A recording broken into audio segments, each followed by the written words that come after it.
नमस्कार।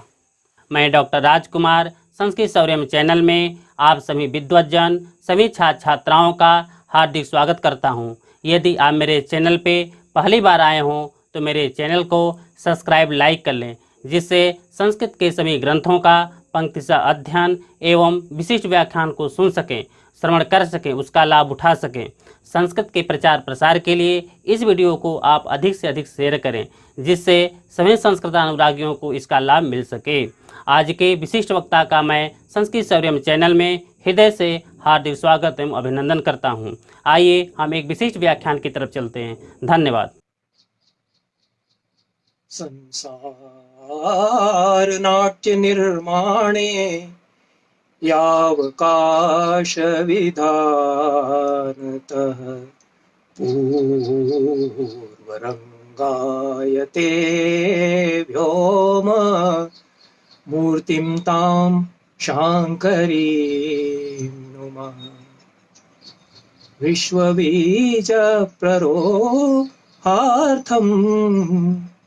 मूलाधार तया स्थितम् धर्तृशक्तिमयं वन्दे धरणीरूपमीश्वरम्।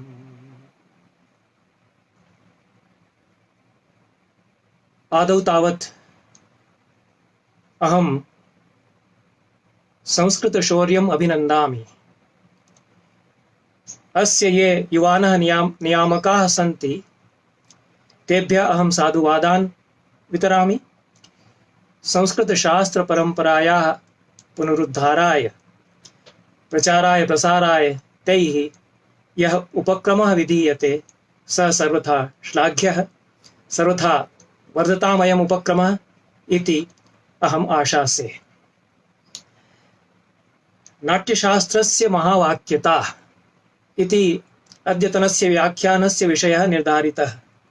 अत्र पदद्वयं वर्तते, नाट्यशास्त्रं महावाक्यता चेति। किं नाम नाट्यशास्त्रं, किं नाम महावाक्यम् इति आदौ तावत् विचारणीयम्। तत्र नाट्यशास्त्रं नाम भरतमुनिप्रणीतं 36 अध्यायात्मकम् अथवा अभिनवगुप्तमतेन 37 अध्यायात्मकः ग्रन्थविशेषः। यद्यपि नाट्यशास्त्र नाम्ना अन्ये अपि आचार्यैः प्रणीताः ग्रन्थाः ज्ञायन्ते, किन्तु अत्र भरतमुनिप्रणीतं यन्नाट्यशास्त्रं तदेव अस्माकम् अभिमतम्। केषाञ्चित् मतम् इदं वर्तते यत् अस्य ग्रन्थस्य नाट्यवेद इत्यपि संज्ञा करणीया। एतत्तु नोचितं, यतो हि वेदो हि नाम शाश्वतिकं ज्ञानं। नाट्यस्य वेदः नाट्यवेदः, नाट्यस्य शाश्वतिकं यज्ञानं तदेव नाट्यवेदः। तत्तु नाट्यशास्त्रं न वक्तुम् उचितं भवति, यतो हि नाट्यशास्त्रस्य प्रतिपाद्य विषयः भवति नाट्यवेदः। अतएव नाट्यशास्त्रस्य नाट्यवेदस्य च प्रतिपाद्य प्रतिपादक भाव संबंधः वर्तते, न तु तादात्म्य संबंधः इति। नाट्यशास्त्रं नाम ग्रंथविशेषः, नाट्यवेदो हि नाम तस्य प्रतिपाद्यः इति अस्माभिः मन्तव्यम्। इदानीं महावाक्यं नाम किम् इति विचारयामः। वेदान्तेषु वेदान्तग्रन्थेषु वेदान्तिभिः महावाक्यस्य विचारः क्रियते। महान् विचारः तत्र वर्तते। ग्रन्थाः तैः वेदान्तिभिः प्रणीताः ज्ञायन्ते महावाक्यविचारम् अधिकृत्य। यादृशः विचारः वेदान्तशास्त्रेषु दर्शनेषु विधीयते महावाक्यम् अधिकृत्य, तादृशः अस्माकम् अत्र नैव अभिमतः। तादृशम् अस्माकं महावाक्यस्वरूपम् अस्मिन् शास्त्रे नैव अभिमतम्। अस्माकं शास्त्रं किं वर्तते? अस्माकं शास्त्रं काव्यशास्त्रम्, अलङ्कारशास्त्रं, नाट्यशास्त्रं वा वर्तते। तत्र विशिष्टं किमपि स्वरूपं महावाक्यस्य यत् प्रतिपादितं तदेव स्वरूपम् अस्माभिः अत्र ग्रह्यते। तत्र किं स्वरूपं प्रतिपादितं? साहित्यदर्पणे विश्वनाथेन किं नाम महावाक्यम् इति विचारः विहितः। तत्र वाक्यं नाम किम् इति विचारः प्रथमं तेन विहितः साहित्यदर्पणस्य 2. परिच्छेदे प्रथमायामेव कारिकायां तेन वाक्यस्वरूपं महावाक्यस्वरूपं च प्रत्यपादि। तत्र आकांक्षा योग्यता सन्निधिमतां पदानां समूहो वाक्यमिति तु सर्वे लक्षणं ज्ञायते एव। वाक्यं तु द्विधा, वाक्यं च महावाक्यं च। तो यद् वाक्यं वर्तते तस्य कृते तु पदोच्चयो वाक्यम् इति लक्षणं तेन विहितं विश्वनाथेन, और वाक्योच्चयो महावाक्यम् इति लक्षणं तेन विहितं। तत्र ये लोचनकाराः सन्ति, टीकाकाराः सन्ति, तेषामेव अभिप्रायः वर्तते। वृत्तौ विश्वनाथस्यापि एवम् अभिप्रायः वर्तते यत् योग्यता, आकांक्षा, आसक्तिः इति ये त्रयो गुणाः सन्ति। साहित्यदर्पणे अयमेव क्रमः वर्तते, योग्यता, आकांक्षा, आसक्तिः।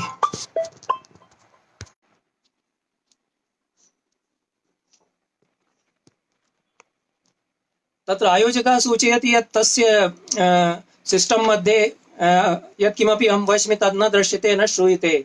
ये जनाः पश्यन्ति ते सन्देशं प्रेषयन्तु, श्रूयते वा न वा, ते पश्यन्ति वा न वा। यतोहि यत्र मम मोबैल् मध्ये तु अयं जनः पश्यति इति सन्देशः समायाति। अन्ये जनाः यदि शृण्वन्ति, पश्यन्ति, तर्हि ते तादृशं श्रूयते वा न वा इति वदन्तु। वाचिंग इति तु आयाति। यः संयोजकः सः कथयति यत् स न शृणोति न च पश्यति।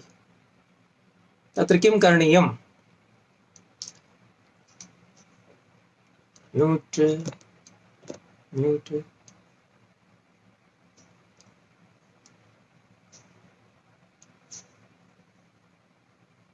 श्रूयते वा न वा? श्रोतुं दृश्यते किन्तु श्रूयते वा न वा? श्रूयते इति समीरसाः कथयति। यः आयोजकः सः स्वयं कथयति, राजकुमारः, यत् सः न द्रष्टुं वा श्रोतुं शक्नोति। इदानीं सः सन्देशं प्रेषयति, 10 निमेषाः मम व्यर्थं गताः सन्ति, मया सर्वं समये साधितं, तो भवतां काचन त्रुटिः स्यात्। अस्तु, पुनः प्रारभामहे इति तु महान् अत्र प्रत्युहाः सन्ति, यादृशी व्यवस्था अत्र वर्तते। तो आदौ तावदहं पुनः ये आयोजकाः सन्ति, संस्कृतशोधस्य नियामकाः सन्ति, तेषाम् अभिनन्दनं करोमि। महान् तेषाम् उपक्रमः वर्तते संस्कृतशास्त्राणाम् उद्धाराय। यः प्रयासः तैः विधीयते सः प्रयासः अभिनन्दनीयः वर्तते।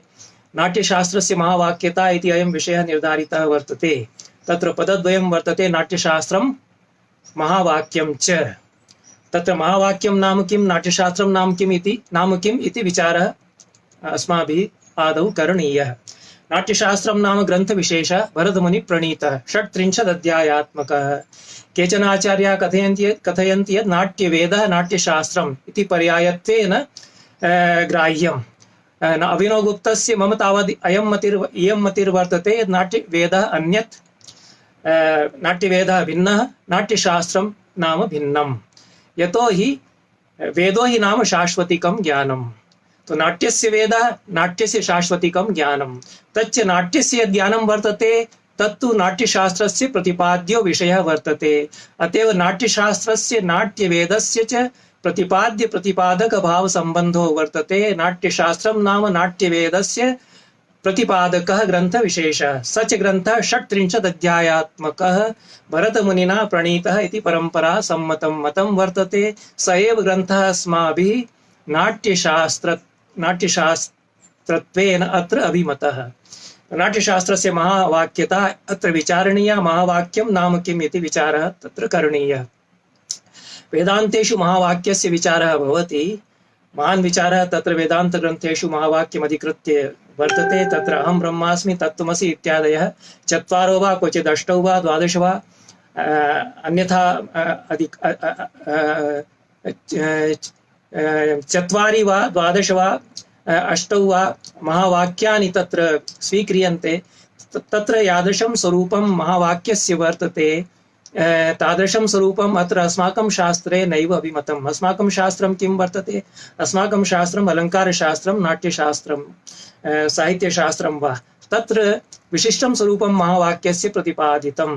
तच्च महावाक्यस्य स्वरूपं विश्वनाथेन साहित्यदर्पणे 2 परिच्छेदे प्रतिपादितं। प्रथमायामेव कारिकायां वाक्यं नाम किं, महावाक्यं नाम किम् इति विचारः विश्वनाथेन विहितः। तो पदोच्चयो वाक्यम्, आकांक्षा योग्यता सन्निधिमतां पदानां समूहो वाक्यम् इति तु ग्रन्थान्तरेषु लक्षणं विद्यते एव। विश्वनाथेन तु योग्यताकांक्षा आसक्तिः इति त्रयो गुणाः स्वीकृताः सन्ति। तैः गुणैः विशिष्टः यः पदोच्चयः वर्तते तत्तु वाक्यं वर्तते। महावाक्यं नाम किं? वाक्योच्चयो महावाक्यम् इति तेन लक्षणं व्यधायि महावाक्यस्य। तो अयमेव इदमेव स्वरूपम्, इदमेव वा लक्षणम् अस्माभिः स्वीक्रियते। तत्र लोचनकाराः एतत् आमनन्ति। वृत्तौ विश्वनाथस्यापि इदमेव मतं वर्तते यद् यथा योग्यताकांक्षा आसक्तिः इति त्रयो गुणाः वाक्ये भवन्ति, तथैव महावाक्येऽपि वाक्यानां योग्यता आकांक्षा आसक्तिः इति त्रयो गुणाः भवेयुः। अतएव योग्यता आकांक्षा आसक्ति मतां वाक्यानां यः उच्चयः समूहः वर्तते स तादृशः समूहः महावाक्यम् इति भण्येत इति लक्षणम् अस्माभिः अत्र स्वीकरणीयं वर्तते। योग्यता आकांक्षा आसक्ति अस्माभिः प्रायशः ज्ञायन्ते, तथापि मया सरलतया बोधाय पुनरपि एतेषां स्वरूपं वक्तुं शक्यते। योग्यता पदार्थानां परस्पर सम्बन्धे बाधाभावः इति विश्वनाथः कथयति। पदोच्चयस्य एतदभावेऽपि वाक्यत्वे वर्णिना सिञ्चति इत्यापि वाक्यं स्यात्। आकांक्षा प्रतीति पर्यवसान विरहः। यतोहि प्रतीते पर्यवसानं न भवति, एक्सपेक्टेन्सी भवति यत् रामः इत्युक्ते किं करोति इति आकांक्षा जायते। अतएव तादृशी आकांक्षा प्रतीति पर्यवसान विरह भवेत् इति आकांक्षा। श्रोतुर्जिज्ञासा रूपा आकांक्षा। आसक्तिरपि बुद्धिस्था गुणः इति विश्वनाथस्य मतं वर्तते। यतोहि आसक्तिरिति पदानाम् आसक्तिः परस्पर सामीप्यं केवलम् इत्येव न, किन्तु बुद्धिस्थं गुणं वर्तते यत् बुद्धौ पदानाम् आसक्तिः प्रतीयेत, तदानीम् आसक्तिः स्यात्। तो इमे ये त्रयो गुणाः पदेषु भवन्ति वाक्यगतेषु पदेषु, एते एव त्रयो गुणाः महावाक्येऽपि वाक्यानां यदि भवन्ति तर्हि तादृशो वाक्यानां समूहः महावाक्यम् इति भण्येत। उदाहरणं दत्तम्। उदाहरणत्वेन त्रीणि उदाहरणानि विश्वनाथेन अत्र महावाक्यस्य दत्तानि, यथा रामायणं, महाभारतं, रघुवंशं च इति त्रीणि उदाहरणानि तेन दत्तानि। अभिनवकाव्यालङ्कारसूत्रे मया महावाक्यविचारः अनया धिया विहितः वर्तते। तत्र इदम् उक्तं वर्तते यद् यथा वाक्ये अर्थैकत्वं भवति, एकवाक्यता भवति, अन्वितिः भवति पदानां, तथैव वाक्यानां समुच्चये वा महावाक्ये वा एकवाक्यता भवति। एकवाक्यतायां सत्यां वाक्यांतरेषु महावाक्यांतर्वर्तिषु वाक्येषु महावाक्यं भवति। तो समग्रः प्रबन्धः महावाक्यं भवितुमर्हति। अतो हि विश्वनाथेन उक्तमेव यद् रामायणं महावाक्यं, महाभारतं शास्त्रविशेषः वर्तते, काव्यमपि वर्तते, तदपि महाभारतमपि महावाक्यम् इति विश्वनाथः भणति, स्वीकरोति।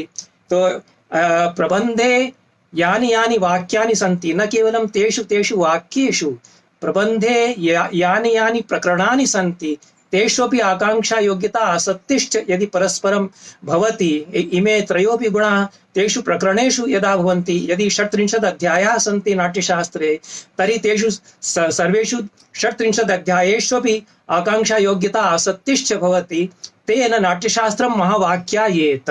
अतएव नाट्यशास्त्रं महावाक्यं वर्तते वा न वा इति प्रश्ने विचारिते सति इदम् अस्माभिः महावाक्यस्य स्वरूपं स्वीकरणीयम्। तेन नाट्यशास्त्रस्य महावाक्यता कीदृशी वर्तते इति अस्माभिः विचिन्तयितुं शक्यते। तो एकवाक्यता अवश्यं भवेत्। एकवाक्यता का भवति? पदैकवाक्यता, वाक्यैकवाक्यता इति द्विधा एकवाक्यता प्रतिपादिता। तो वाक्यस्य विभिन्नेषु पदेषु अंगांगी भावो, गुणगुणी भावो वा शेषशेषी भावो वा यदा भवति, तर्हि वाक्यपदानाम् एकवाक्यता भवति। उपकार्योपकारक भावोऽपि भवितुमर्हति, विशेषण विशेष्य भावोऽपि भवितुमर्हति। एवमेव यदा महावाक्यान्तरवर्ती वाक्येषु यदा अंगांगी भावो वा, गुणगुणी भावो वा, शेषशेषु भावो वा, उपकार्योपकारक भावो वा, विशेषण विशेष्य भावो वा यदि भवति, प्रकरणेषु वा एवमेव अंगांगी भावो वा, गुणगुणी भावो वा यदि भवति, तर्हि समग्रः प्रबन्धः यस्मिन् एतादृशानि प्रकरणानि सन्ति, यस्मिन् एतादृशानि वाक्यानि सन्ति, स प्रबन्धः महावाक्यायेत। तो इदं विस्तरस्य अत्र समयो नास्ति। मया उदाहरणं तत्र स्वप्रबन्धे दत्तं वर्तते। यथा चतुरङ्गसैन्ये रथसैन्य हस्तिसैन्य अश्वसैन्य पदातिसैन्यानि बहुविधानि सैन्यानि भवन्ति। चतुर्विधानि सैन्यानि तत्र भवन्ति। तानि सर्वाणि सैन्यानि संहत्य एकीभावं उपेत्य यः सेनापति भवति तदधीनत्वेन सर्वाण्यपि विविधानि सैन्यानि कार्यं कुर्वन्ति। एवमेव महावाक्ये यानि यानि वाक्यानि भवन्ति, वाक्योच्चयाः वा भवन्ति, प्रकरणानि वा भवन्ति, तानि सर्वाणि संहत्य एकीभावमापन्नानि भवन्ति। महावाक्यत्वं च तस्य प्रबन्धस्य ते साधयन्ति। इयं तावद् उपमा प्रदत्ता वर्तते माघेन शिशुपालवधे। श्रीकृष्णसैन्यस्य कृते श्लोकैरिव महावाक्यं व्यूहैस्तद् अभवत् बलम्। विविधैः व्यूहैः या सेना आसीत् श्रीकृष्णस्य सा तथैव एकीभूता यथा वाक्यैः वाक्यान्तरैः महावाक्यम् एकवाक्यतां धारयति। तो यथा व्यूहैः विविधैः व्यूहैः एकं बलम् एकीभावमापन्नं भवति, तथैव विविधैः श्लोकैः समन्वितमपि महावाक्यम् एकवाक्यतां धारयति इति माघेनापि उक्तम्। अतएव महावाक्यस्य काव्येषु यत् स्वरूपम्, अलङ्कारशास्त्रे यत् स्वरूपं, तदेव स्वरूपम् अस्माभिः अभिमतं। तस्य काचन समानता अपि वर्तते वेदान्ते यन् महावाक्यं प्रतिपादितं। यतोहि एतादृशं यद् महावाक्यं भवति तत्र पुरुषार्थसिद्धिः अवश्यमेव भवेत्। यदि एकवाक्यता भवति तर्हि किञ्चित् प्रयोजनं भवति। तस्या एकवाक्यतायाः प्रयोजनं यदि भवति तर्हि पुरुषार्थसिद्धिः पुरुषार्थनिष्पत्तिः भवेत्। एतानि सर्वाणि महावाक्यलक्षणानि कथं निष्पद्यन्ते नाट्यशास्त्र नाम्नि ग्रन्थविशेषे इति तावदिदानीम् अस्माभिः विचारणीयं। तत्र अनुबन्धचतुष्टयेनापि महावाक्यता ग्रन्थविशेषस्य साध्यते। यदि अनुबन्धचतुष्टयं समन्वितं भवति ग्रन्थे कस्मिंश्चित् तर्हि महावाक्यतायाः संभावना तत्र जागर्ति। पुरुषार्थनिष्पत्त्या पुरुषार्थधीर् यदि प्रादुर्भवति तर्हि तत्र महावाक्यता स्यात्। यतोहि प्रयोजनम् एकं वर्तते पुरुषार्थधीः, पुरुषार्थप्रवृत्तिः, पुरुषार्थनिष्पत्तिः। तस्य प्रयोजनस्य वशात् सर्वाण्यपि वाक्यानि सर्वाण्यपि प्रकरणानि एकीभावत्वम् आपद्यन्ते, एकवाक्यता तेषु भवति। अतएव तदानीमपि महावाक्यत्वम् अस्य प्रबन्धस्य भवेत्। तो अस्ति नाट्यशास्त्रस्य तावत् भारतीय नाट्यपरम्परायां, भारतीय नाट्यशास्त्र ग्रन्थपरम्परायां महावाक्यता अस्माभिः स्वीकरणीया। यतोहि अयम् आकरग्रन्थः वर्तते, सर्वैः आकरग्रन्थत्वेन अयं स्वीक्रियते। नाट्यस्य सर्वाङ्गीणं समन्वितं स्वरूपम् अत्र प्रतिपादितं। नाट्यस्य प्रमाणानि अत्र प्रतिपादितानि। कैः प्रमाणैः नाट्यस्य प्रामाणिकता प्रामाण्यं स्वीक्रियेत इत्यत्र प्रतिपादितं। तो अधिकारी विषय संबंध प्रयोजनानि इति चत्वारि यानि तत्त्वानि भवन्ति अनुबन्धचतुष्टये, तान्यप्यत्र सम्यक् प्रतिपादितानि सम्यक् निर्व्यूढानि च सन्ति। अधिकारी अत्र वर्तते विमल प्रतिभाशाली सरदयः प्रेक्षकः, यः नाट्यस्य प्रेक्षकः, अथवा यः नटः यः जिज्ञासते नाट्यं नामकः विषयः इति, स एव अत्र अधिकारी वर्तते। तो भरतमुनिना प्रथमायामेव कारिकायाम् एतत् अनुबन्धचतुष्टयं सूचितं वर्तते। प्रणम्य शिरसा देवौ पितामह महेश्वरौ नाट्यशास्त्रं प्रवक्ष्यामि ब्रह्मणा यदुदारतम्। तो ब्रह्मणा यदुदारतं नाट्यशास्त्रं तदहं ब्रह्मणा अधिगतं मया यन्नाट्यशास्त्रं तदहं प्रवक्ष्यामि। तो तत्र कीदृशः अधिकारी भवति, कीदृशः प्रवक्ता भवति। ब्रह्मा सदृशः प्रवक्ता, सृष्टिकर्ता ब्रह्मा इव नाट्यशास्त्रस्य प्रवक्ता भवति। शिष्यः कीदृशः भवति, अधिकारी कीदृशः भवति। भरतमुनिरिव अधिकारी भवति येन ब्रह्मणः अधिगतं नाट्यशास्त्रं। तो एतादृशं नाट्यशास्त्रं तस्य एतादृशः अधिकारी भवति। नाट्यं तस्य प्रतिपाद्यः विषयः भवति। तो उभयोः यः सम्बन्धः भवति, प्रतिपाद्य प्रतिपादकभावः नाट्यवेदस्य नाट्यशास्त्रस्य च स अत्र सम्बन्धः इति विस्तरशः अभिनव गुप्तेन अभिनवभारत्यां कथम् अनुबन्धचतुष्टयम् अत्र प्रतिफलति इति प्रत्यपादि। अत्र अधिकारी निरूपणं यद् वर्तते तद् विस्तरशः अन्यत्रापि नाट्यशास्त्रे विहितं वर्तते। तो के तावदत्र अधिकारिणः भवन्ति। नाट्यस्य अनुबन्धचतुष्टयं, नाट्यशास्त्रस्य अनुबन्धचतुष्टयम् एतत् युगपदे एव नाट्यशास्त्रे प्रतिपादितं। तो नाट्यस्यापि ये सरदया भवन्ति, प्रेक्षकाः भवन्ति, ते अधिकारिणः भवन्ति, ते यदा अवलोकयन्ति विलोकयन्ति नाट्यं प्रयोज्यमानं, तदा तेषां बुद्धौ पुरुषार्थचतुष्टयस्य मतिर्जागर्ति, तेन नाट्यस्य प्रयोजनं प्रतिफलति। ये नाट्यशास्त्रस्य अध्येतारः सन्ति, ते नटाः सन्ति, ते यत्र अधिकारिणो भवन्ति, तेषामपि पुरुषार्थधीर्जागर्ति नाट्यशास्त्रानुशीलनेन। अतएव अनुबन्धचतुष्टयं तु नाट्यवेदस्य यथा वर्तते तथैव नाट्यशास्त्रस्यापि वर्तते। नाट्यशास्त्रस्य अधिकारिणः सामान्यजनाः अपि नाट्यवेदस्य अधिकारिणः, प्रयुज्यमानस्य नाट्यवेदस्य अधिकारिणः ये प्रेक्षकाः सन्ति, ये जनाः सन्ति, ते भवितुमर्हन्ति। अतएव सर्वेषां कृते प्रयुज्यमानं नाट्यं स्वीक्रियते, ते सर्वे अधिकृताः भवन्ति। यतोहि न वेदव्यवहारोऽयं संश्राव्यः शूद्रजातिषु, तस्मात् सृजा परं वेदं पंचमं सार्ववर्णिकं।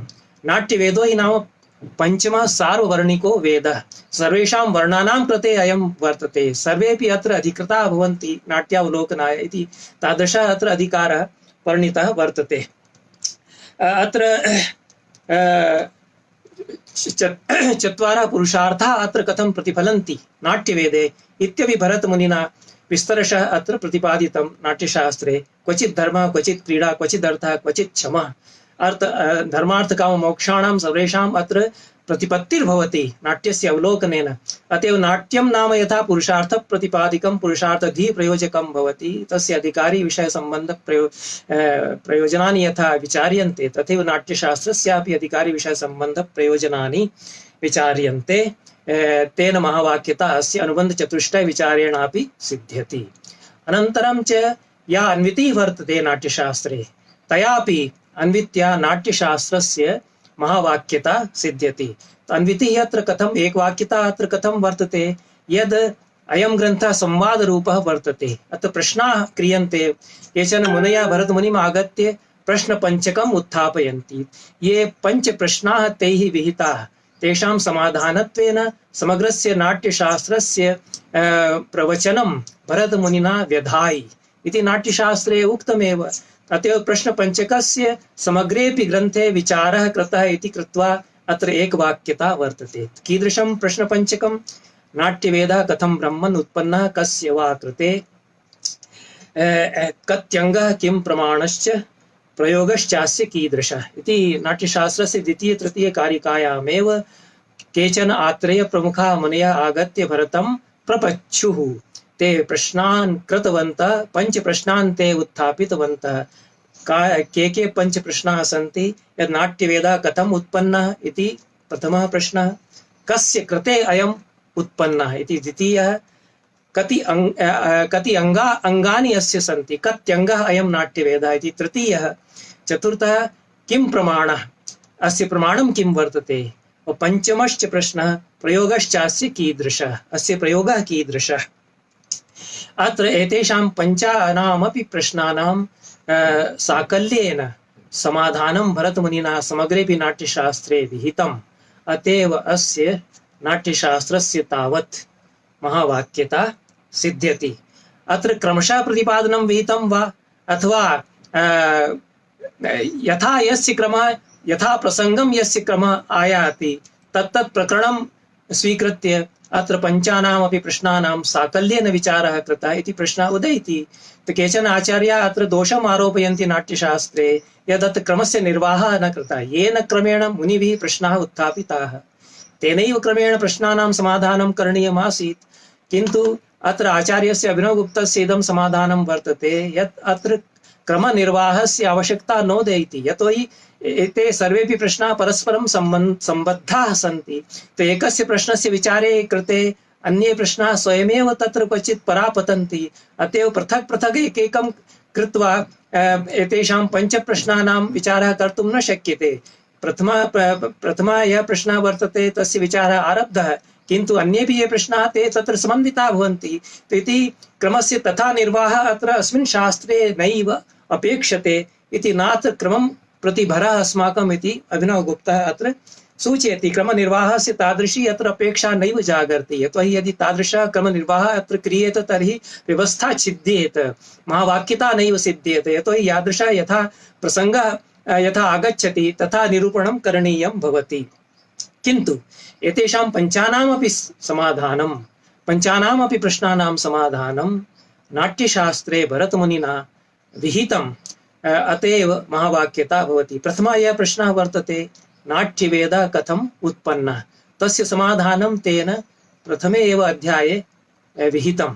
यदा त्रेतायुगः समायातः लोकाः सुखिता दुःखिता अभवन्, कृतयुगस्य कालः अतीतः, तो देवाः चिन्तितवन्तः यद् इदानीं लोकाः दुःखिताः सन्ति, ये चत्वारो वेदाः सन्ति ते स्त्रीणां कृते शूद्राणां कृते उपादेयाः न सन्ति, अतएव पञ्चमस्य वेदस्य इदानीं सृष्टिः करणीया ब्रह्मणा इति ते ब्रह्माणं कृत्वा प्रार्थितवन्तः। तस्मात् सृजा परं वेदं पञ्चमं सार्ववर्णिकम् इति देवैः प्रार्थितः ब्रह्मा पञ्चमं नाट्यवेदं ससर्ज। तो नाट्यवेदस्य उत्पत्तिः एवं जाता। तस्य प्रयोगः, प्रथमः प्रयोगः कथं भरतमुनिना ब्रह्मणा उपदिष्टेन भरतमुनिना विहितः इत्यपि अत्र प्रथमे अध्याये वर्णितः। तत्र विघ्नाः आगताः इत्यपि सर्वं वर्णितं। तो प्रथमः यः प्रश्नः कथम् उत्पन्नः इति तस्य समाधानं कुरुता भरतमुनिना न केवलं कथम् उत्पन्नः इति समाधानं कृतं, किन्तु तस्य प्रयोगः कथं, प्रथमः प्रयोगः कथम् अभवत्, तत्र विघ्नाः कथम् अभूवन्, कथं विघ्नानां निवारणाय कास्का व्यवस्था कृता, कथं नाट्यमण्डपस्य निर्माणस्य आवश्यकता जजागार, नाट्यमण्डपः निर्मितः विश्वकर्मणा इति सर्वं प्रतिपादितं। तो एकस्य प्रश्नस्य समाधानक्रमे अन्येपि बहवः विषयाः ये यथा अवसरं तत्र यथा प्रसङ्गं ते परापतन्ति, तेषां तथैव समाधानं भरतमुनिना अत्र विहितं। तो अनन्तरं च प्रसङ्गः आगतः यत् नाट्यमण्डपः निर्मितः। तो मुनयः पुनः प्रश्नं कृतवन्तः यत् नाट्यमण्डपस्य निर्माणं कथं भवति इति व्याख्येयम् इदानीं। तो द्वितीये अध्याये नाट्यमण्डपः कीदृशः निर्मीयते, कथं निर्मीयते इति विषयः तेन गृहीतः। तो यादृशः क्रमः अन्येषु शास्त्रेषु कदाचित् निर्वोढुं शक्यते, तादृशः क्रमः अत्र न अपेक्षितः। यतोहि यथा प्रसङ्गं सर्वेपि नाना विषयाः, यतोहि नाट्यं नाम नाना शास्त्राणां, नाना कलानां, नाना ज्ञानानां, विज्ञानानां च तत्र समुच्चयो भवति, तत्र बहवः विषयाः प्रतिपाद्याः भवन्ति। तो एके प्रश्ने विचारिते सति नाना विषयाः तत्र प्रसङ्गतया प्रासङ्गिकतया समायान्ति। अतएव तेषां सर्वेषां विषयाणां युगपदेव विचारः भरतमुनिना कृतः, येन सर्वाङ्गीणं विवेचनं भवेत्। एतादृशं सर्वाङ्गीणं विवेचनं नाट्यशास्त्रे विहितं, तेनैव अस्य महावाक्यता अत्र अस्माभिः स्वीकर्तुं शक्यते। तो द्वितीय अध्याये अत एव नाट्यमण्डपस्य विचारः कृतः। कस्य कृते अयं नाट्यवेदः उत्पन्नः इति द्वितीयः प्रश्नः तेषां मुनीनाम् आसीत्। तस्य उत्तरं प्रथमे अध्याये एव भरतमुनिः प्रददाति। दुःखार्तानां शमार्तानां शोकार्तानां तपस्विनां विश्रान्तिजननं काले नाट्यमेतद् भविष्यति। ये दुःखार्ताः सन्ति जनाः, ये शोकार्ताः सन्ति, ये जनाः अत्यन्तमेव पीडिताः सन्ति, ये पददलिताः सन्ति जनाः, येषाम् आश्वासनं किमपि नास्ति, तेषां कृते आश्वासनदायकम् इदं नाट्यं भवति। भिन्नरुचीनां जनानां समाधानम् एकं भवति। नाट्यं भिन्नरुचेर्जनस्य बहुधाप्येकं समाराधनं। तो जनानां चित्तरञ्जनाय, समाधानाय, विश्रान्तिदानाय, चित्तस्य या विश्रान्तिर्भवति, परमविश्रान्ति नाट्यस्य अवलोकनेन अनुभूयते। एतादृशम् अस्य प्रयोजनं वर्तते नाट्यवेदस्य। तो कस्य कृते अयम् उत्पन्नः, तेषां सर्वेषां जनानां, ये दुःखपीडिताः जनाः सन्ति, ये विश्रान्तिम् अपेक्षन्ते, ये श्रमिकाः सन्ति, ये गृहिण्यो वा भवेयुः, बालकाः वा भवेयुः, सामान्याः जनाः यो भवेयुः, केवलं राजानः उच्चवर्गीयाः जनाः, तेषामेव कृते इदं नाट्यं न वर्तते। केवलं विप्राः विद्वांसः स्युः, तेषामेव कृते इदं न वर्तते, अपि तु सर्वेषां जनानां कृते अयं नाट्यवेदः वर्तते इति। कस्य कृते अयम् उत्पन्नः, सर्वेषां कृते अयम् उत्पन्नः, जनानां कृते अयम् उत्पन्नः, साधारणजनानां कृते अपि वर्तते, विशिष्टजनानामपि कृते वर्तते। तो एतद् विस्तरशः भरतमुनिना एतत् प्रत्यपादि कस्य कृते। अन्यत्रापि विचारः, अधिकारी विचारः, कि अत्र अवलोकयितारः भवेयुः, कीदृशी तेषां प्रवृत्तिः इति सिद्ध्यध्याये 27तमे विस्तरशः विचारः विहितः वर्तते। तृतीयः यः प्रश्नः वर्तते प्रश्नपञ्चके, सः प्रश्नः नाट्यवेदः कत्यङ्गः, तो कति अङ्गानि अस्य नाट्यवेदस्य सन्ति। तो क्वचित् तु अभिनयत्रयं गीतातोद्यं चेति पञ्चाङ्गं नाट्यम् इति एकं मतं वर्तते। त्रय अभिनयाः सन्ति, आङ्गिकं वाचिकं सात्विकं चेति गीतम् आतोद्यम् इति पञ्चाङ्गात्मकं नाट्यं भवति इति एकं मतं। भरतमुनिना षष्ठे अध्याये दशमकारिकायां रसाभावाय अभिनया धर्मी वृत्तिप्रवृत्तयः सिद्धि स्वरास्तथा तोद्यं गानं रङ्गश्च संग्रहः इति 11 तत्त्वानाम् 11 कोटीनां संग्रहः प्रतिपादितः। तो ते सर्वेपि पदार्थाः, ताः सर्वाः अपि कोटयः नाट्यस्य अङ्गभूताः भवन्ति। रसाभावा अभिनया धर्मी वृत्तिः प्रवृत्ति सिद्धि स्वराः आतोद्यं नाम नाट्यस्य वाद्ययन्त्राणि यानि भवन्ति, गानं संगीतं वा गीतिर्वा, रङ्गः नाट्यमण्डपः रङ्गमञ्चः इति 11 तत्त्वानि सन्ति। तो तानि अस्य नाट्यवेदस्य अङ्गानि भवन्ति। तो कत्यङ्गः नाट्यवेदः इति प्रश्नस्य समाधाने 11 तत्त्वानि अनेन प्रतिपादितानि। एतेषाम् 11 तत्त्वानां कीदृशः क्रमः, कीदृशः परस्परसम्बन्धः नाट्यवेदस्य प्रयोगे भवति इति यथा भरतमुनिना प्रतिपादितं, तेन नाट्यशास्त्रस्यापि महावाक्यता भवति, प्रयुज्यमानस्य नाट्यस्यापि महावाक्यता भवति। तो तादृश अन्तःसम्बन्धः यदि रसभाव वृत्ति प्रवृत्ति धर्मी इत्यादि तत्वेषु रक्ष्यते तर्हि नाट्यस्यापि महावाक्यता जायते। तो तादृशस्य सम्बन्धस्य अन्तःसम्बन्धस्य प्रतिपादने नाट्यशास्त्रस्यापि महावाक्यता जायते। तो यत्र अत्र याः नानाकोटयः सन्ति, यानि यानि अङ्गानि सन्ति नाट्यस्य, तानि कथं परस्पर सम्बद्धानि, तो तेषु परस्परम् अनुस्यूतेषु कथं एकवाक्यता भवति प्रयुज्यमाने नाट्ये इति प्रतिपादनं भरतमुनिना यथा विहितं, तत् कथं विहितं यद् एतत्तु परस्ताद् वयं विचारयामः। 4 अभिनयाः सन्ति, 4 वृत्तयः सन्ति, 4 प्रवृत्तयः सन्ति इति सर्वेपि विषयाः नाट्यशास्त्रस्य 36 अध्यायेषु गृहीताः सन्ति। रसाः रसनिरूपणं कृतं 6 अध्याये, भावनिरूपणं कृतं 7 अध्याये, अभिनयाः निरूपिताः 8 अध्यायात् 25तमम् अध्यायं यावत् अत्यन्तं विस्तरेण सर्वेपि अभिनयाः अत्र निरूपिताः सन्ति। आङ्गिकं वाचिकं सात्विकम् आहार्यम् इति सर्वम् अत्र अभिनयजातं भरतमुनिना एतेषु 18 अध्यायेषु निरूपितं।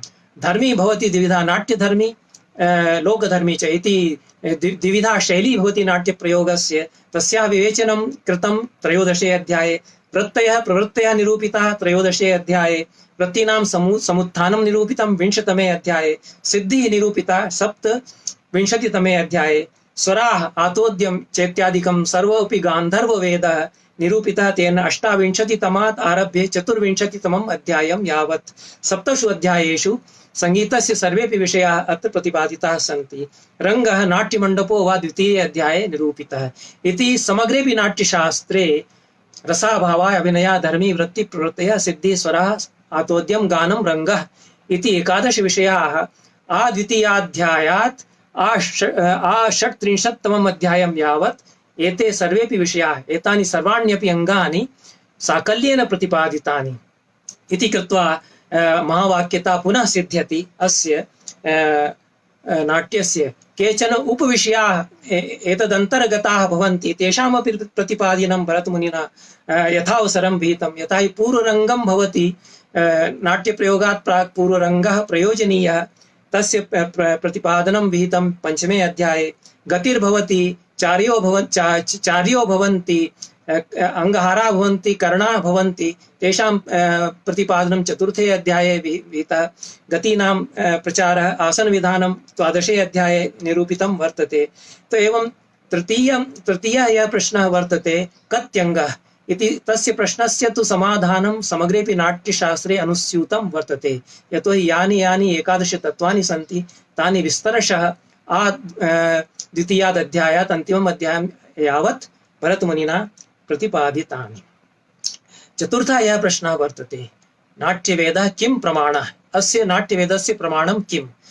यथा अस्य नाट्यवेदस्य कृते, नाट्यशास्त्रस्य कृते महावाक्यस्य स्वरूपं किञ्चित् विशिष्टं भवति, तथैव नाट्यशास्त्रे प्रमाणस्य स्वरूपमपि किञ्चित् विशिष्टं भवति। दर्शनेषु तावत् प्रत्यक्षम् अनुमानम् उपमितिः आगमः इति चत्वारि प्रमाणानि, क्वचित् पञ्च षट् वा प्रमाणानि स्वीक्रियन्ते। अत्र भरतमुनिना लोको वेदस्तथाध्यात्मं प्रमाणं त्रिविधं स्मृतम् इति त्रीणि प्रमाणानि अत्र नाट्यशास्त्रस्य कृते, नाट्यवेदस्य कृते स्वीकृतानि सन्ति। तो लोकः यः दृश्यमानं यत् जगत् वर्तते, अथवा आदिभौतिकम्, आदिदैविकम्, आध्यात्मिकम् इति त्रैविध्येन ज्ञायमानः यः लोकः वर्तते, सः लोकः एकं प्रमाणम् अत्र वर्तते। यतोहि यत्किमपि नाट्ये प्रस्तूयते, नाट्यशास्त्रे च यद् वर्ण्यते, स तु लोकादेव गृह्यते। लोकः यदि वर्तते तर्हि नाट्यं वर्तते, लोकः यदि वर्तते तर्हि नाट्यशास्त्रस्यापि तत्र प्रतिपादनं कर्तुं शक्यते। अत एव लोकस्तु आधारभूतः, लोकः एव आधारभूतत्वेन प्रमाणस्य निकषोपलः अत्र भवति। द्वितीयं प्रमाणम् अत्र वेदः। वेदो हि नाम अत्र यत् शास्त्रं वर्तते तस्य तत् अपरं प्रमाणं, द्वितीयं प्रमाणं वर्तते। तृतीयं प्रमाणम् अध्यात्मम्। अध्यात्मं नाम किं? यत् नटस्य यत् चैतन्यं, निर्मलं यत् चैतन्यं, तस्य समाधौ या स्थितिर्भवति निर्मलचैतन्यस्य, तद् तृतीयं प्रमाणं भवति। तो लोको वेदस्तथा अध्यात्मं प्रमाणं त्रिविधं स्मृतम् इति प्रमाणस्य निरूपणम् अत्र विस्तरेण 25तमे अध्याये विहितम्। कथं लोक एव आधारभूतः वर्तते इत्यपि तत्र प्रत्यपादि। लोकसिद्धं भवेत् सिद्धं नाट्यं लोकात्मकं तथा। लोकसिद्धमेव अत्र वस्तु ग्राह्यं भवति, नाट्यं लोकात्मकं भवति। शास्त्रेण सर्वमपि अत्र निर्णेतुं न शक्यते। अतएव यत् शास्त्रेण निर्णेतुं न शक्यते तस्य निर्णयः लोकेन कर्तुं शक्यते इत्यपि तत्र भरतमुनिना कथितं। तो न च शक्यं हि लोकस्य स्थावरस्य चरस्य च शास्त्रेण निर्णयः कर्तुं भावचेष्टा विधिं प्रति। तो ये भावाः, यायाश्च चेष्टाः अत्र अभिनीयन्ते, प्रस्तूयन्ते, तेषां भावानां चेष्टानां वा साकल्येन निर्णयः केवलम् एकेन ग्रन्थेन, एकेन शास्त्रेण कर्तुं न शक्यते। यतोहि लोकस्तु महान् वर्तते। तो तस्मिन् नानाविधाः चेष्टाः, नानाविधाः भावाः सन्ति। तस्मात् लोकात् ते भावाः, चेष्टाश्च साकल्येन ज्ञेतुं शक्यन्ते। अतएव लोकोऽप्यत्र प्रमाणम्। तस्मात् लोकप्रमाणं हि विज्ञेयं नाट्ययोक्तृभिः। अतएव लोकप्रमाणम् इदं प्रथमतया अत्र ग्राह्यम्। पञ्चमः यः प्रश्नः वर्तते, प्रयोगश्चास्य कीदृशः? अस्य प्रश्नस्य समाधानं यद्यपि समग्रेपि नाट्यशास्त्रे अनुस्यूतं वर्तते। यतोहि अभिनयः कथं भवति, चतुर्विधः अभिनयः, आङ्गिकं कीदृशं भवति, तत्र 64 हस्ताः भवन्ति, 36 दृष्टयः भवन्ति, 13 विधं शिरः भवति इति सर्वम् अभिनयजातं यत् प्रतिपादितं, तस्मिन् प्रतिपादने एव प्रयोगः कथं भवति। अभिनय यदा यदा भवति तदा तदैव नाट्यस्य प्रयोगो भवति। अत एव समग्रस्य अभिनयस्य निरूपणं वर्तते। अष्टमादध्यायात् 25तमम् अध्यायं यावत् तत्रापि नाट्यस्य प्रयोगः कीदृशः भवति इति प्रश्नस्य समाधानं तत्र वर्तते एव। किन्तु विशेषेण अत्र समाधानम् अन्यत्र भरतमुनिना विहितं वर्तते। तो कीदृशः प्रयोगः भवति, कति विधः प्रयोगः भवति नाट्यस्य। प्रयोगो द्विविधश्चैव, विज्ञेयो नाटकाश्रयः। द्विविधः प्रयोगः भवति नाट्यस्य, सुकुमारस्तथा वित्तः।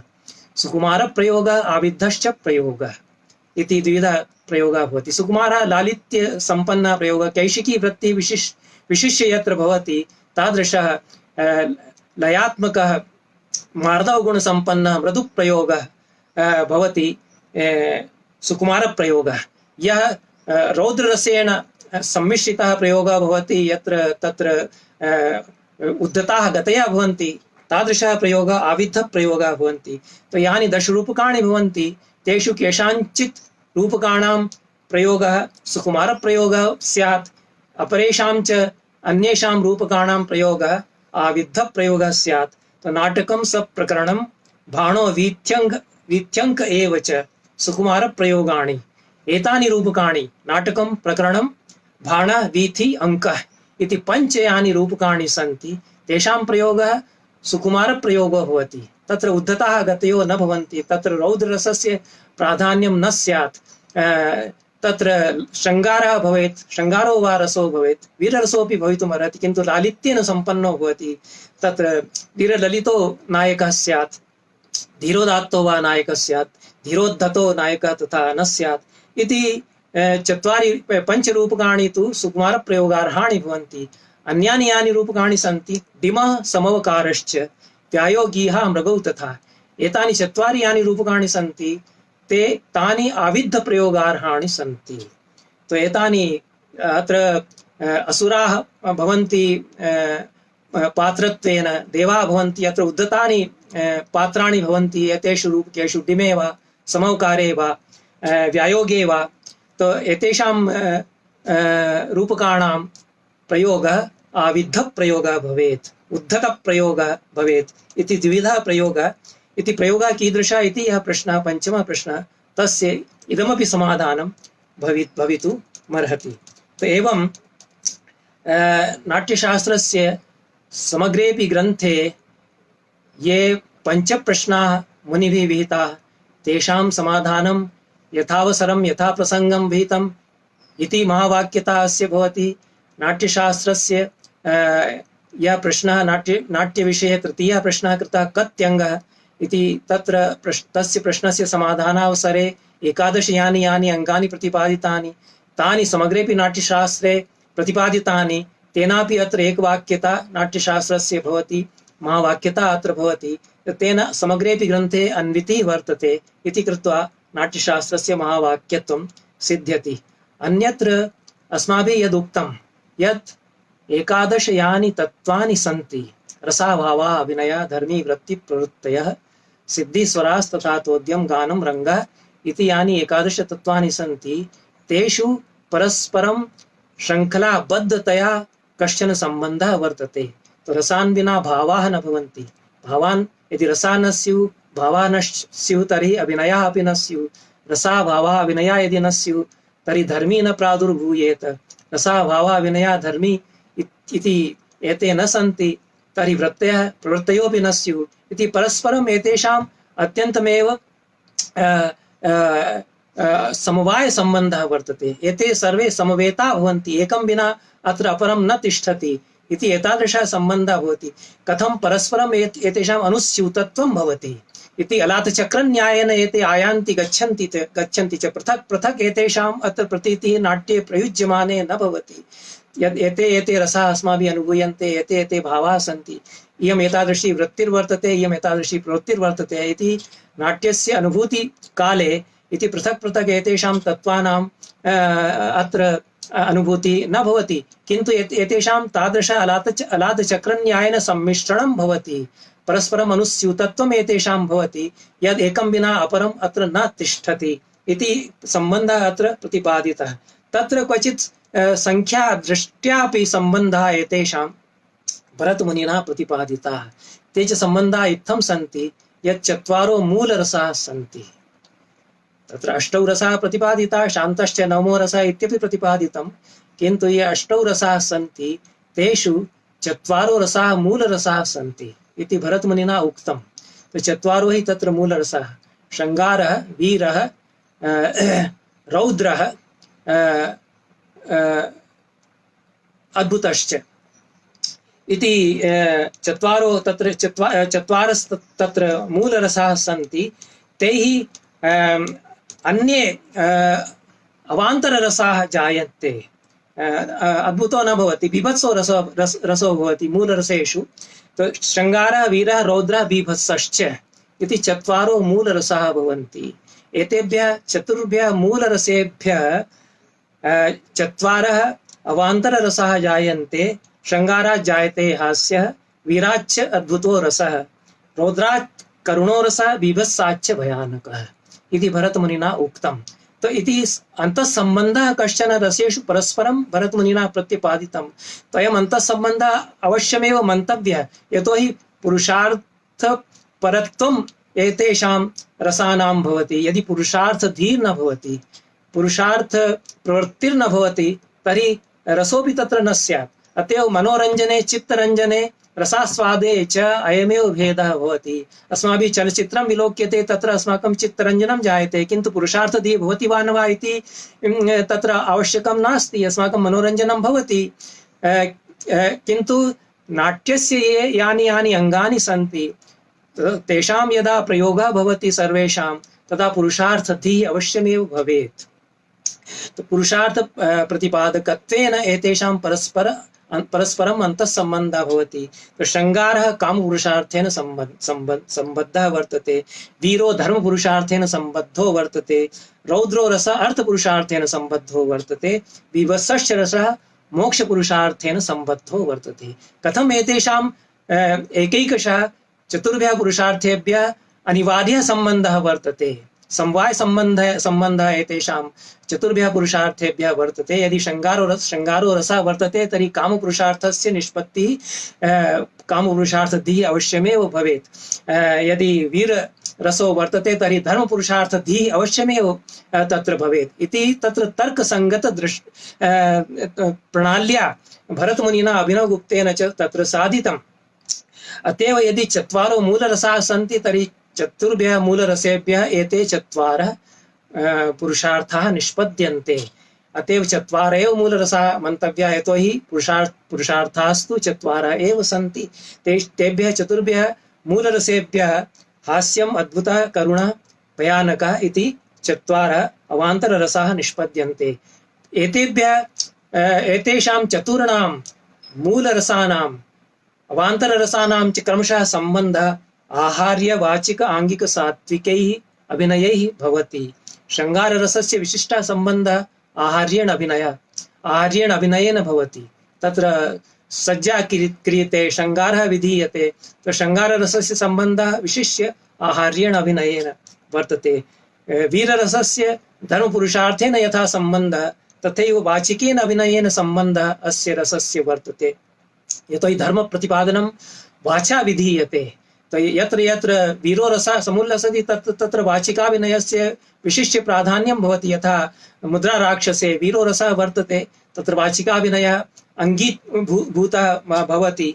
रौद्ररसः यत्र वर्तते तत्र अर्थपुरुषार्थः, यतोहि यत्र उद्धताः गतयो भवन्ति, विशिष्य शारीरिकचेष्टाः भवन्ति रौद्ररसस्य समुल्लासे, तत्र अर्थपुरुषार्थस्य याः सांसारिक्याः प्रवृत्तयः भवन्ति, समग्रस्य संसारस्यापि येषु लाभः भवति, यासु लाभः भवति, तादृश्यः प्रवृत्तयः रौद्ररसे प्रयुज्यमाने स्युः। अतएव अर्थपुरुषार्थेन रौद्ररसस्य सम्बन्धः विशेषः वर्तते।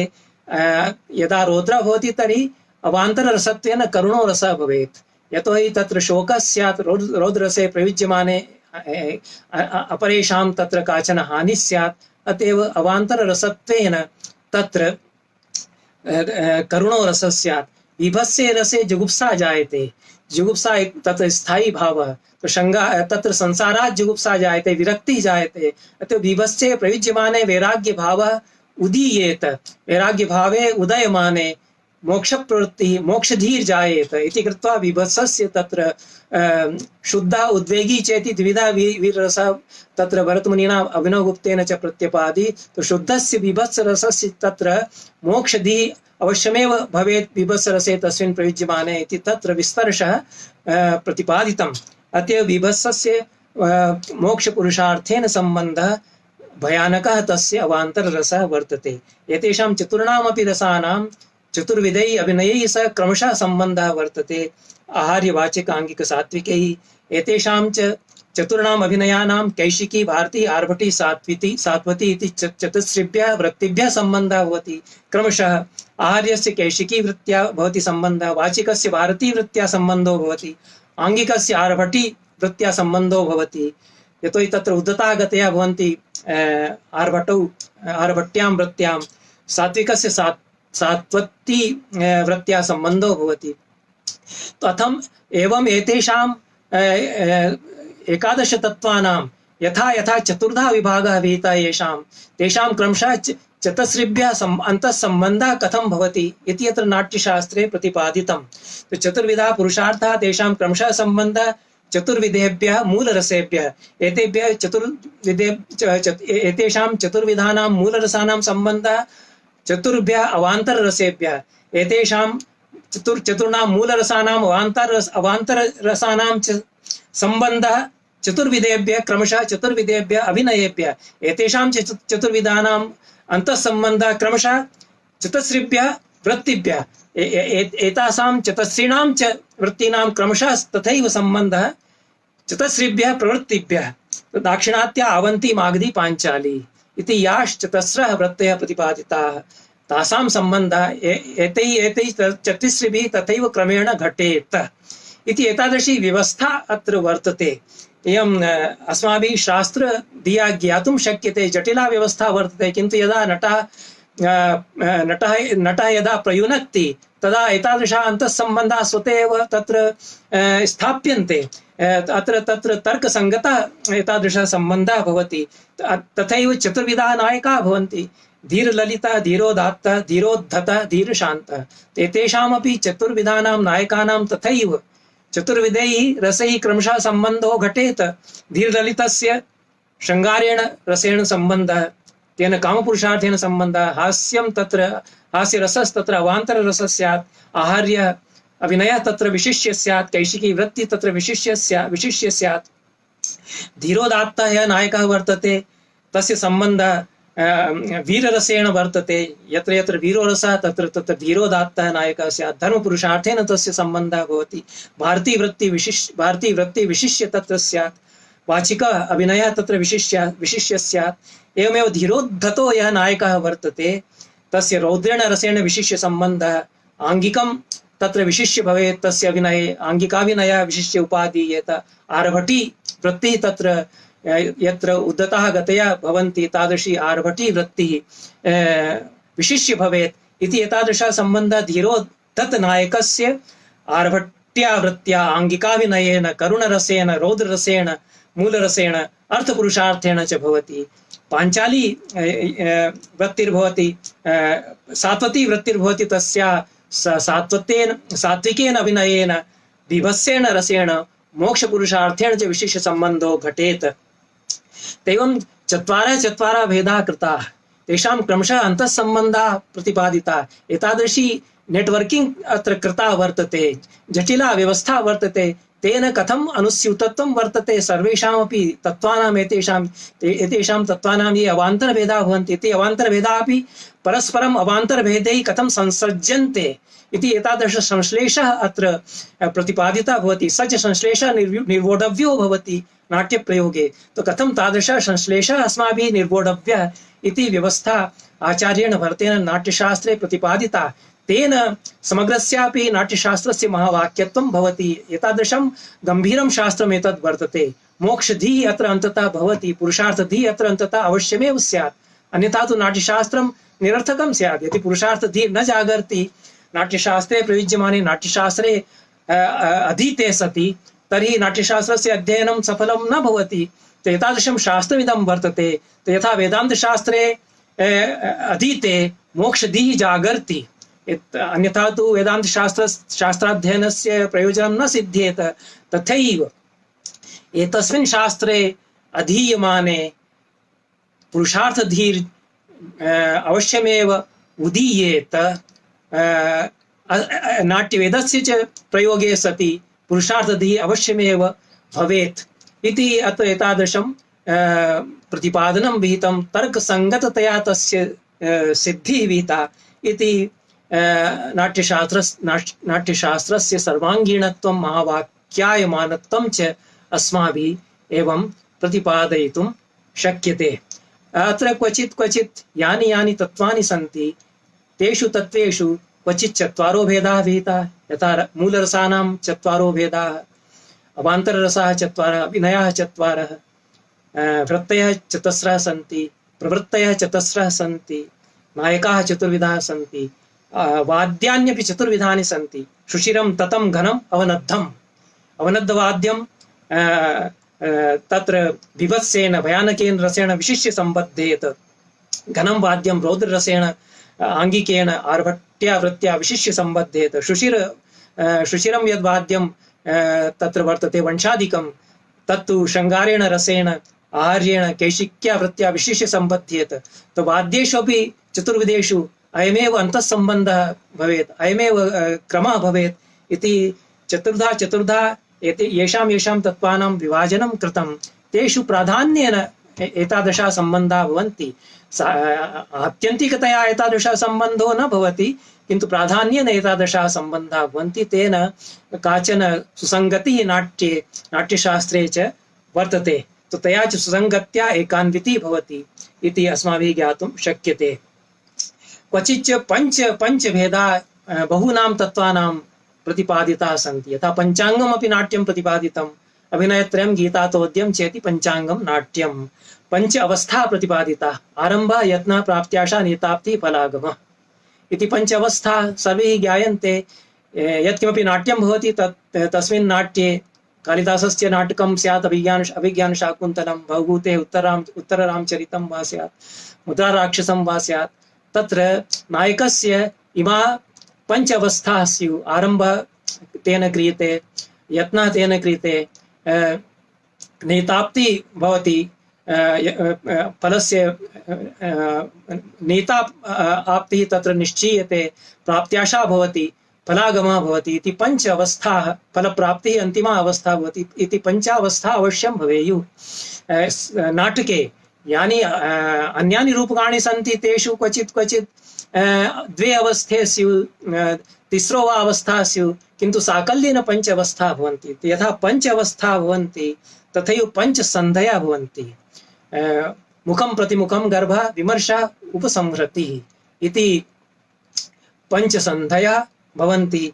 पंच अर्थ प्रकृतयः भवन्ति, अर्थ प्रकृतयः पंचावस्था समन्विताः। एताः पंच अर्थ प्रकृतयः बीजबिंदु पताका प्रक्रिय इति याः बीजबिंदु पताकाख्या प्रक्रिय कार्यलक्षणा इति पंच याः अर्थ प्रकृतयः भवन्ति ताः पंचभिः संधिभिः सम्बद्धाः भवन्ति। तेषां पंचानामपि अवान्तरभेदानाम् अवस्थानां ये पंचभेदाः, संधीनां ये पंचभेदाः सन्ति, अर्थप्रकृतीनां ये पंचभेदाः सन्ति, तेष्वपि पारस्परिकता वर्तते, तेष्वपि परस्पर सम्बन्धः भवति इति अत्र कश्चन विशिष्टः सम्बन्धः एतेषां तत्त्वानां वर्तते।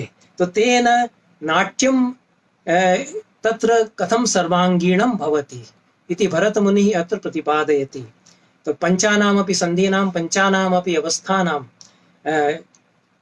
चतस्रीणां वृत्तीनां, चतस्रीणां प्रवृत्तीनां, चतुर्विधानां नायकानां, चतुर्विधानां मूलरसानां, चतुर्विधानां अवान्तररसानां, एतेषां सर्वेषां समावेशेन तत्र महावाक्यायमानं नाट्यं भवति, प्रयुज्यमानमपि नाट्यं महावाक्यं भवति।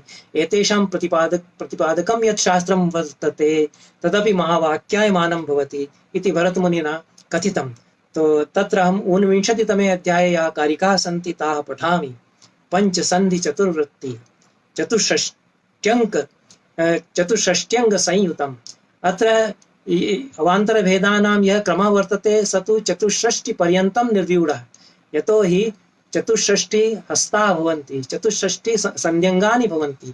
ते एतादृशं यत् जटिलं विभाजनं वर्तते, भेदानां या संख्या वर्तन्ते ता परस्परम् एवं सुसम्बद्धाः भवन्ति। यत् चत्वारः रसानां भेदाः अभिनयभेदैः सम्बद्धाः भवन्ति, वृत्तिभेदैः सम्बद्धाः भवन्ति, प्रवृत्तिभेदैः सम्बद्धाः भवन्ति। एवमेव पञ्च ये भेदाः भवन्ति सन्धीनाम्, अवस्थानाम्, अर्थोपक्षेपकानां, ते परस्परम् अनुस्यूताः भवन्ति, सम्बद्धाः भवन्ति। इति एतादृशी नेटवर्किंग, एतादृशम् अन्तर्जालम् अत्र निर्मितं वर्तते। एतेषां सर्वेषां 64 पर्यन्तं ये अवान्तरभेदाः सन्ति तेषाम् एतादृशम् अन्तर्जालं भवति यद् एकैकं पृथक् पृथक् ज्ञातुं न शक्यते।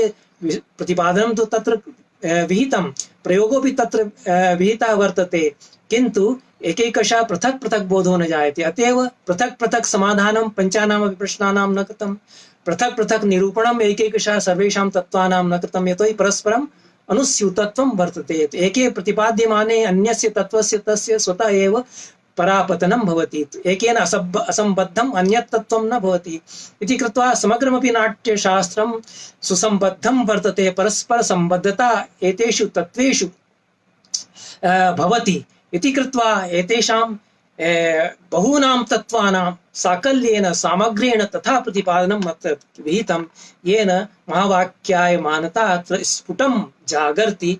पञ्चसन्धि चतुर्वृत्ति चतुष्षष्ट्यङ्ग संयुतं षट्त्रिंशल्लक्षणोपेतं गुणालङ्कारभूषितं महारसं महाभोगम् उदात्तवचनान्वितम्। अतएव एवं यदा अन्तःसम्बन्धः जागर्ति नाट्यशास्त्रस्य प्रतिपादने नाट्ये च प्रयुज्यमाने, तदा महारसस्य दशा तत्र भवति। तो महारसं भवति नाट्यं, तत्र महाभोगं भवति, आभोगः विस्तारः तत्र अनन्तः विस्तारः तस्य भवति, उदात्तता तत्र जागर्ति, उदात्तं सर्वं तत्र भवति। तो अस्माभिः यद् चलचित्रम् अवलोक्यते, आधुनिकानि नाटकानि यानि अवलोक्यन्ते, तत्र एतादृशी महारसता, एतादृशः महाभोगः, एतादृशी उदात्तता तत्र न भवति। तो एतादृशस्य महाभोगस्य, महाविस्तारस्य, अनन्त्यस्य, एतादृशस्य महारसस्य, महारसदशायाः, एतादृश्याः उदात्ततायाः कथं प्रादुर्भावः स्यात् इति कृत्वा इयं तादृशी व्यवस्था शास्त्रे विहिता वर्तते। यद् रसानां परस्परसम्बन्धः अन्यैः तत्त्वैः, भावानां परस्परसम्बन्धः अन्यैः तत्त्वैः, अवस्थानां पञ्चानां सन्धीनां, पञ्चानाम् अर्थप्रकृतीनाम् अन्तःसम्बन्धः कथं तत्र अस्माभिः साधयितुं शक्याः इति भरतमुनिना प्रतिपादितं।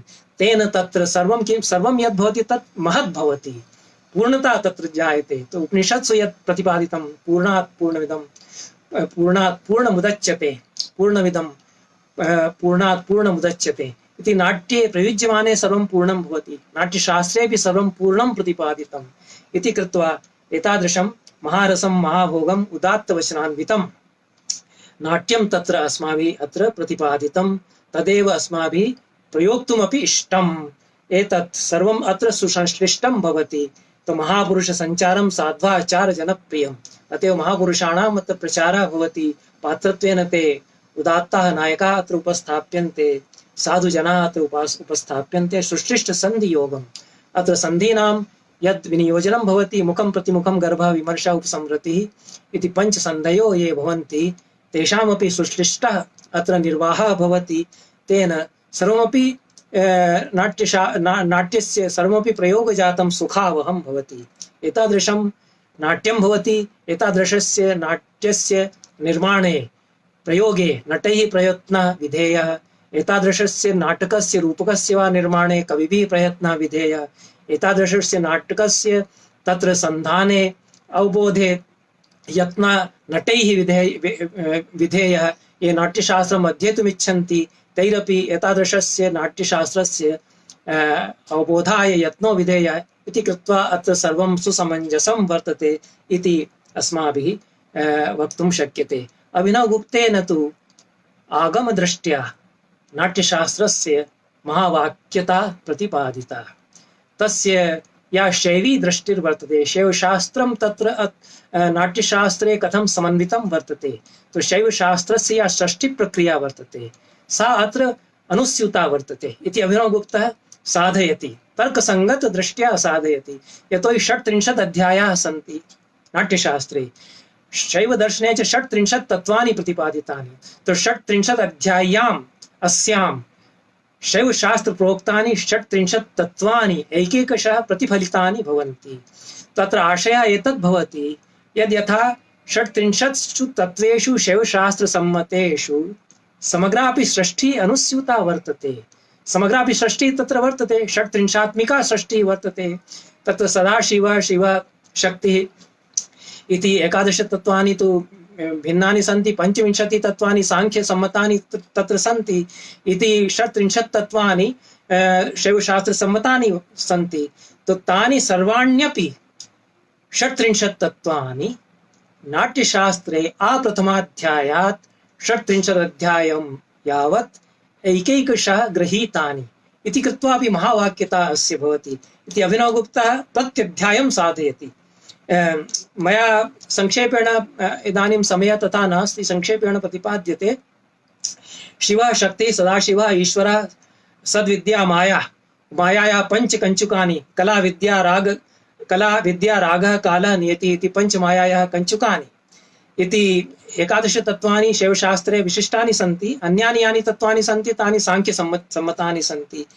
पंचेन्द्रियाणि सन्ति, मनः सन्ति, ज्ञानेन्द्रियाणि, कर्मेन्द्रियाणि सन्ति, महाभूतानि सन्ति, तन्मात्राः सन्ति इति पञ्चविंशतिः यानि तत्वानि, प्रकृतिः पुरुषः इति पञ्चविंशतिः तत्वानि यानि सन्ति तानि शैवशास्त्रेऽपि स्वीकृतानि। एकादश तत्वानि तत्र अन्यान्यपि तत्र संयोजितानि सन्ति इति कृत्वा 36 तत्वानि शैवशास्त्रे स्वीकृतानि सन्ति। तो अयम् इदं नाट्यशास्त्रं काश्मीरदेशे विरचितं, तत्र शैवशास्त्रपरम्परा जागर्ति।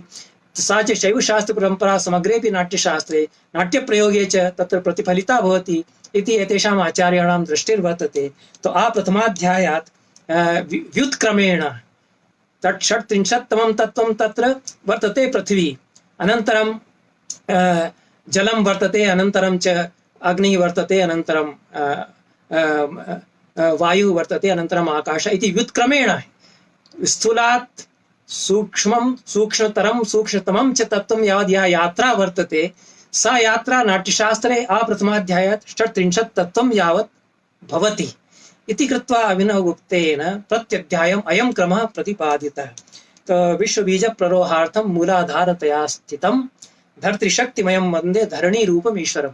इयं धरित्री या वर्तते पृथ्वी, सा तु 36तमं तत्त्वं वर्तते शैवशास्त्रे। तस्या प्रतिपादनं प्रथमे अध्याये विहितं, यतोहि नाट्यशास्त्रस्य आधारः प्रतिपादितः, तस्य प्रादुर्भावः कथं भवति इति प्रतिपादितं।